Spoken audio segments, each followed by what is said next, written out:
Hi, my name's Phil. I like talking about politics, and in this video, with schools starting up again in a couple of weeks on top of everything else, I like to discuss how the government are acting again far too late in terms of making them safe and avoiding another surge in cases. But first, if you'd like to be notified of daily news in politics, please subscribe to the channel and click the bell notification icon. So the number of cases in the UK has been rising a bit of late, not steeply, and it could be argued that it's really just a rebalancing if there was something wrong with the figures over the last few weeks. It's actually giving the impression of maybe levelling off again, but it is still nearly 30,000 people testing positive each day on average, and nearly 100 people a day dying. And this is summer. The season where viral infections tend to be much less severe due to the natural separation of people as more socialising is done outdoors. But we will be heading into autumn soon. That means more indoor meetings, a lot more indoor meetings. People are being encouraged, compelled even, to return to the office. People will be coming back off holiday. The returning to the office is a matter for employers, of course, but some employers are smarter than others and some are thicker than others. It also means schools going back, and this time with even fewer measures than before, for an almost entirely unvaccinated population. Because this is the thing, when people say, oh yeah, not as serious because of the vaccine, we're talking about an unvaccinated population, millions of people, and there are going to be fewer measures than before in schools. And it goes without saying, face masks should be worn, but they won't be required. But experts have been calling for a couple of things that have never been the case. Vaccinating everyone over the age of 12, as well as ventilation in classrooms. The World Health Organization has been very clear about this. And for over a year, experts have been saying ventilation is a cheap and very effective option. The government are slowly moving towards the idea now as well, albeit too slowly. So there is to be a pilot in Bradford schools, I think 30 schools in Bradford, to install air purifiers into classrooms. My immediate reaction was, there's been research carried out all over the world for a long time. We know they work. There's no need for a pilot 2 weeks before they return. We should be getting purifiers into every classroom in the country. They've been shown to clear aerosols quickly in a room. They are also an inexpensive measure to avoid what is going to be a hotbed of infections very soon.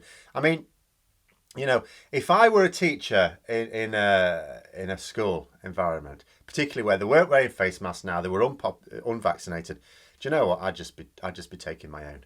I've got one in here. Yeah, it was bad enough when the government was simply refusing to install the purifiers. Typical Tory spending priorities. Won't spend small sums of money which translate into big benefits to society, but they will shovel money that neither they nor the country has into the pockets of their offshore chums. But with a pilot beginning, there seems to be an appreciation for the facts on the part of the government that, this is something that might be useful. What's going to happen when it works well in Bradford, relatively speaking? And kids are getting sick, missing out on more education, killing relatives in other parts of the country. How do the government expect to defend themselves then? If they try and say, we had to test it out first. Isn't it marvellous that it worked? It's been tested out already all around the world. The results have been in. Sane countries have been installing ventilation of this sort into their classrooms over the summer break. They know it works. They're satisfied by the mountain of scientific studies on this. But then there's the issue of vaccinating younger kids. The government has only belatedly agreed to vaccinate 16 and 17-year-olds after initially refusing. Still not in place. I actually heard someone was saying that in their part of the UK, they are actually starting to do that. But generally speaking, across the country, it's still not in place yet. And the thing is, when I say that the government had hitherto refused to vaccinate these, I don't mean they placed them on lowest priority. Be fair, Phil. You prioritise the older people with medical conditions. Yeah, we're not saying that the government had them on low priority. They were, according to risk, they were never intended to be vaccinated. They said, we are never going to vaccinate people under the age of 18. And they U-turned on that. And like with everything else, the government's thinking was way behind the curve on this. But although they've relented on that, and as I say, I've heard unconfirmed reports that it is going on in some parts of the country, it's not been rolled out nationwide. The news is still very much, oh yeah, we hope to have it in place in the next week or two. They're going back in a week or two. Scotland, they're already back, aren't they? You know, so when the teens go back to college, for example, most still won't have had even a single jab because they're only just getting to the point where they're allowed one. And they can't all get it at the same time. And almost none will have had two. There are some small number who were vaccinated if they were considered high risk by their GP. 2 teens living in my household, in fact. I was the last in the house to be vaccinated around here. And speaking of that, had another little reminder, not that we needed one, that vaccination helps protect you, but it does not take you out of the pandemic. A double vaccinated member of this household contracted COVID recently, so a couple of days later we all trotted off to get a PCR test, which I'm pleased to say has been negative for everyone else, including me. Just like my view of their IT system, caused no end of problems at the test centre. I don't know what everyone else's response has been. It's like we get to the test centre, we've already pre-booked, of course. It's oh yeah, we've got you all on there. That's all fine. Come to hand the tests in. Oh, we've only got 2 of you here. But you knew about us all when we came in. How come 2 have just suddenly dropped off the system? Never mind. But technically, the law now says that we don't need to self-isolate after contact with a COVID positive person if we're double jabbed.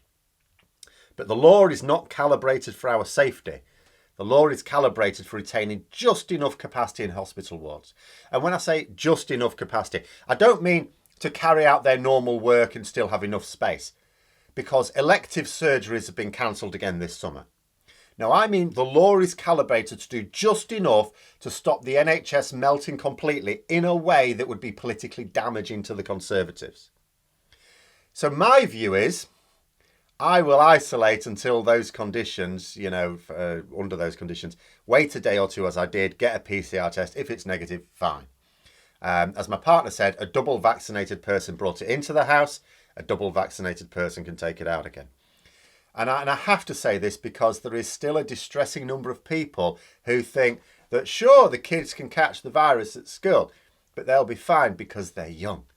And any vulnerable relatives are also fine because they're vaccinated. The vaccine improves your odds.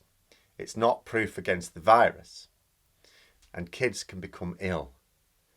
Although I have been recently pleased that a few experts at least are of the belief that we probably won't get a variant that will be able to dodge the vaccine very effectively. Because otherwise this would have been a disaster coming. Because it's just as well, because we are providing the ideal conditions to produce new variants.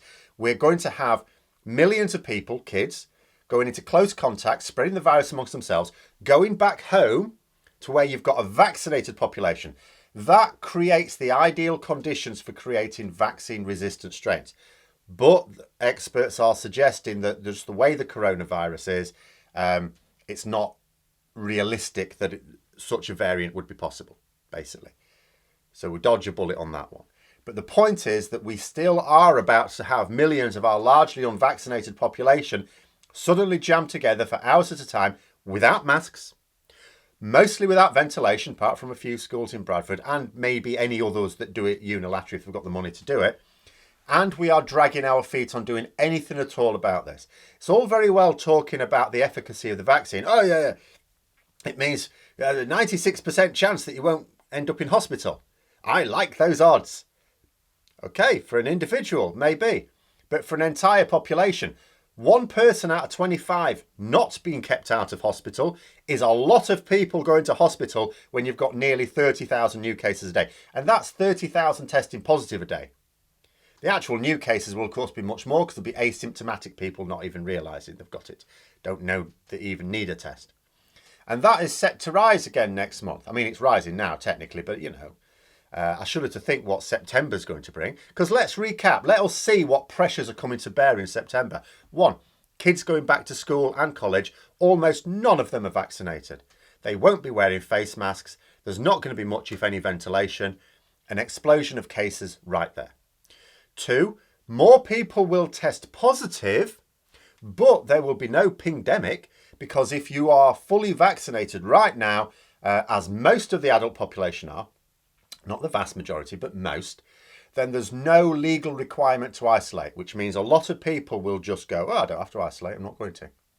Some of these people will be asymptomatic carriers with no compulsion to even tell anyone they've been in contact and with the infected, and they'll just go out and about to the shops, to the office, to care homes, to hospitals. The third thing is more people are expected to return to the office, meaning more people using public transport as well. Again, the requirement to use face masks is gone, at least in England. In London, they're still requiring people to use it, but by and large, across the country, that in England, no. Other parts of the UK are less insane and still have that requirement for face masks in most indoor settings. They've loosened it a little bit in Scotland, but not that one. But having even more people in close contact without a legal requirement for face masks is also going to help spread the virus. And then the fourth thing that's happening soon, students will be heading off to university. Now, this is a slightly different situation to heading off to, say, school or college. There's an extra level of complexity in that you've got large numbers of young people, most of whom have had a single jab at best, who like socialising, heading off to different parts of the country. So any local hotspots can be spread much further. And come September, all of these factors are in place and all of them are increasing. Then if the weather cools as well, I don't know whether that's going to be the case, there'll be an extra pressure of people meeting generally more indoors than outdoors. And I appreciate the view amongst many is now that a further lockdown shouldn't be needed. Again, the experts are suggesting if we don't get a variant that is significantly more able to dodge the vaccine, then we should be able to manage this without a lockdown. But even then, I do have to think to myself, when they say should, do they mean if the government gets certain other things right? So I don't know. But at the moment, I'm quite happy to believe that we may be able to manage without any further lockdowns. It's by no means certain. But even without an actual lockdown, it's still going to result in huge numbers of hospitalisations and deaths before we're done. And it's so unnecessary. We could have chosen to put air purifiers into classrooms a long time ago. We should at least do it now, but a long time ago. We are only slowly coming around to that position. It's still all too late. We could have chosen to maintain the use of face masks in most indoor settings, including in classrooms. We could have chosen to advise those who can work at home to continue to work at home until this is over.